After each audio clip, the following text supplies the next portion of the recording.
आपके ऑब्जेक्टिव से मैच कर रहे हैं या नहीं कर रहे हैं। अगर आपके कंपनी के ऑब्जेक्टिव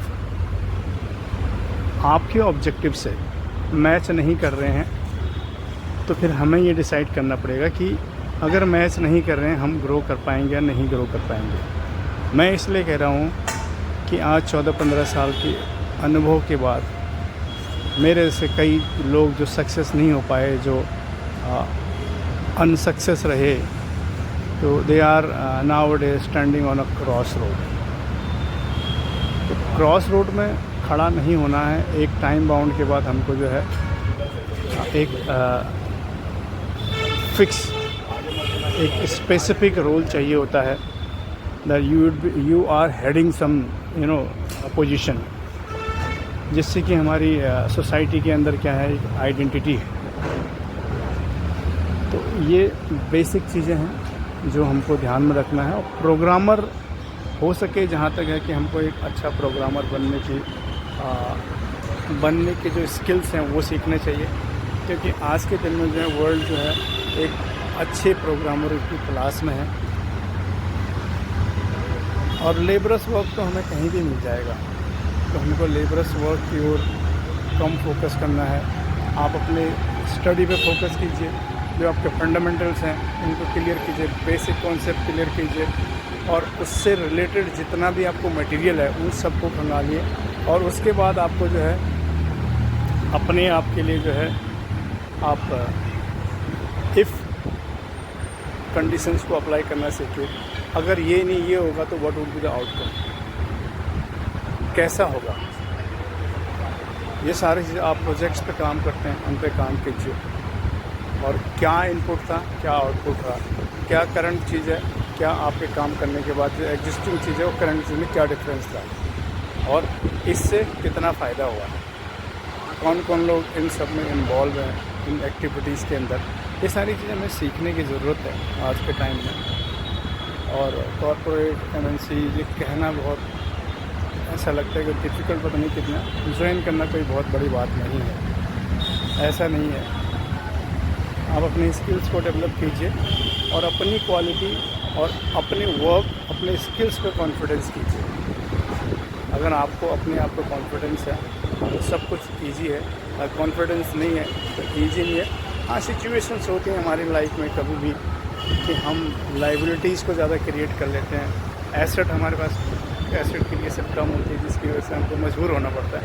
ये स्टेप्स कभी मत लीजिए, हमेशा जीवन में एसेट क्रिएशन की ओर ध्यान दीजिए, लाइबिलिटी क्रिएशन की ओर ध्यान मत दीजिए।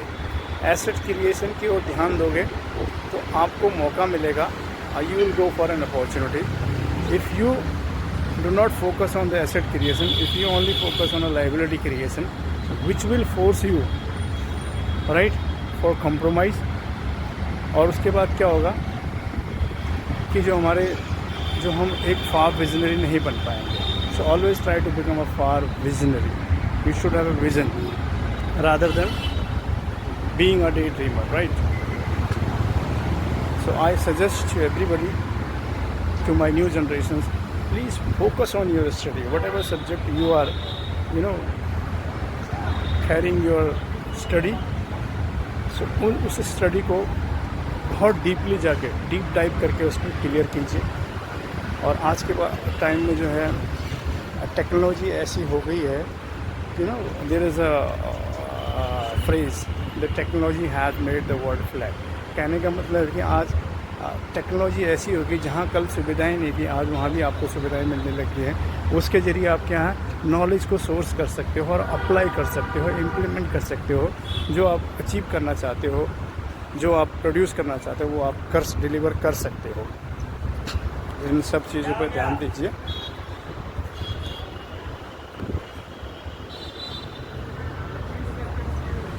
ये प्रीमाइसेस है, फिर मिलते हैं अगले ब्लॉग पे।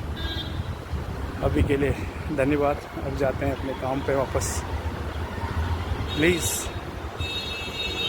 मैं ये सब जो है अपने लोगों के हित के लिए वो कर रहा हूँ, क्योंकि हम एक ऐसे स्टेज में पहुँच गए हैं जिसको वानप्रस्थावस्था कहते हैं। इस स्टेज पे पहुँच के हमने समाज से क्या सीखा, क्या हमारी लर्निंग है, कौन कौन से चैलेंजेस थे और कौन कौन से जो हैं वीकनेसेस हैं, पिटफॉल्स हैं जिसको हमको कम ओवर करने की ज़रूरत है। तो ये सब चीज़ मेरा लक्ष्य भी, मेरा कर्तव्य भी बनता है कि मैं समाज आने वाली पीढ़ी को समझाऊं, जहां से उनको जो है सफलता के मार्ग मिलते रहें और व्यवधान के बारे में पता लगता रहे कि हाँ ये व्यवधान है, इन व्यवधानों से हमको कैसे निपटारा पाना है इनसे, ठीक है, कैसे निपटना है। प्लीज़ सब्सक्राइब कीजिए और ज़्यादा से ज़्यादा लाइक कीजिए ताकि मैं ऐसे ही इन्फॉर्मेटिव वीडियोज़ आपको देता रहूं जो आप सभी के लिए हितकारी हो, मेरे आने वाली जनरेशन के लिए।